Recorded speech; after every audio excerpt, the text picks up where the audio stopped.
Every once in a while, someone will ask how I come up with ideas for drawings. In other words, where does the inspiration come from?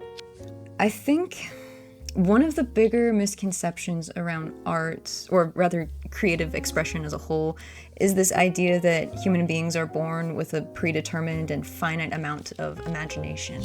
I know at least the way the adults talked when I was a kid, I grew up convinced that the older you get, the less creative you become, and it always terrified me.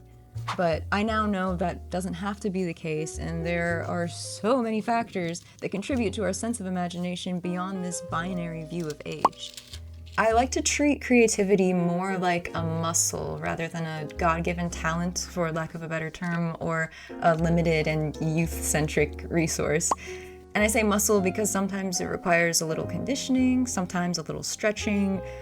Sometimes I think a lot of what imagination is about is breaking the rules, right? So if we allow ourselves to break conceptual rules a little bit every day, breaking rules in a maybe bigger or more dramatic way becomes a lot more accessible to us.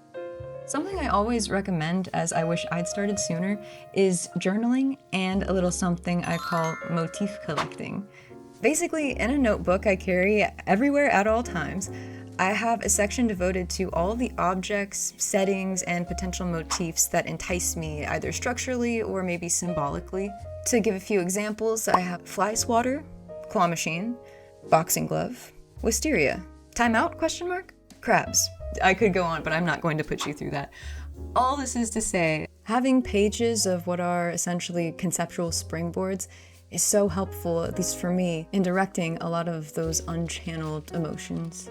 I think this can also be useful just for maintaining or even discovering an art style. The more things you write down, the more you kind of start to find your own voice incidentally.